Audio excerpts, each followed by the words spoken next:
Hey everybody, Tim here. Today's episode of Star Trek Deep Space Nine, Season 3, Episode 5, Second Skin. This episode was kind of intense. It was, I'm not 100% sure how I feel about it. It's one of those I gotta kind of let it settle a little bit. Probably should have let it settle more or given it a second viewing before I did this, but that's what live reviews are for. Let's just get it out there. So, it's kind of interesting. So, it turns out Kira, 10 years ago, was in jail for a week, and she has no memory of this.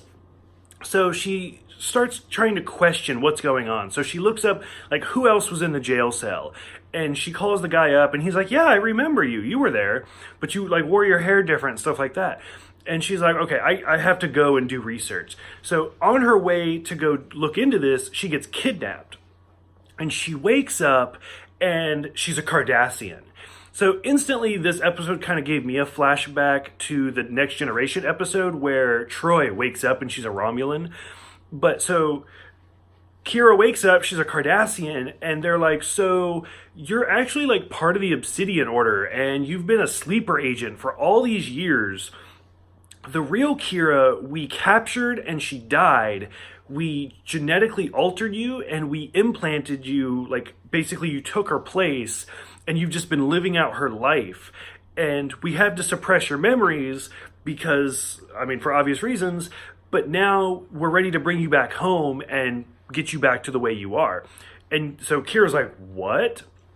Now, for me, keeping in mind that this was 1994, this is something so drastic that instantly okay, this is not true. By the end of the episode, she's going to be back to Kira. Everything's going to be fine. Okay, so it is what it is. It's storytelling in the 90s. We can't change that.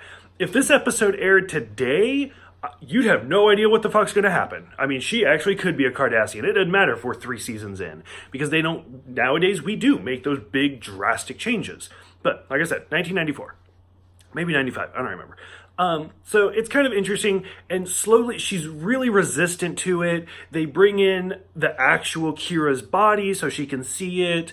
They introduce her to her father, and he's like, I never wanted you to do this, and now you don't remember me. And it's just kind of interesting to watch all of this. Now, the reason this is kind of interesting and the reason it worked so well is because a few episodes earlier in the Tribunal episode, we saw an actual Cardassian who had been changed into a human and had been living on Earth as a sleeper agent. Or he wasn't even a sleeper agent, he knew. For years. And that's the one where Cisco brought him in before they could kill Chief O'Brien. So we know Cardassians are sneaky, and they do these cosmetic changes to get these secret agents into different places. So this episode worked because of that. Rumors, supposedly, according to the internet, it was supposed to be Chief O'Brien, and this whole time on the Enterprise and everything, he was a Cardassian sleeper agent. But then they were like, well, why is Molly human? And they were like, oh shit, let's change it to Kira. I don't know if that's true, but it's kind of interesting. So anyways, Dr. Bashir, Cisco, and Garrick go off to save her. It's kind of interesting because Garrick brings up his claustrophobia. This is the first instance, which is something we'll see later on. And Garrick is the badass of this episode. When they're in the Defiant and they're trying to get to Cardassia, and a different Cardassian ship is like, who are you?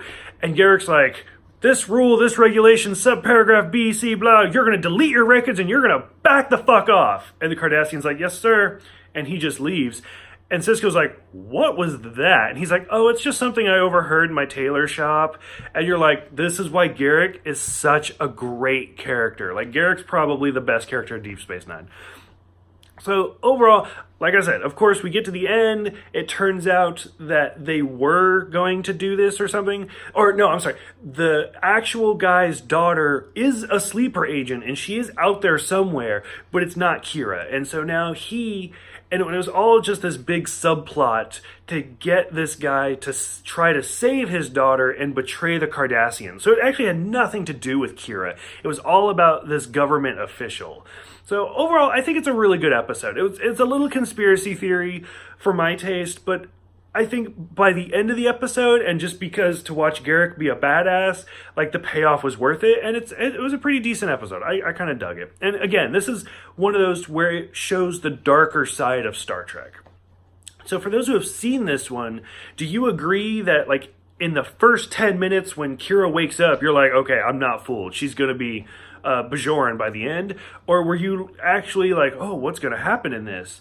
What did you think about the conspiracy twist? That's the interesting part, is that it was never about Kira. It was about this government official. What did you think about that twist? And then, of course, what did you think about Garrick's, like, also the Garrick twist, where he's like just takes authority? So go ahead, let me know all about what you think about this episode in the comments below. Thank you guys for everything. You guys are all awesome, and I will see you guys next time for The Abandoned.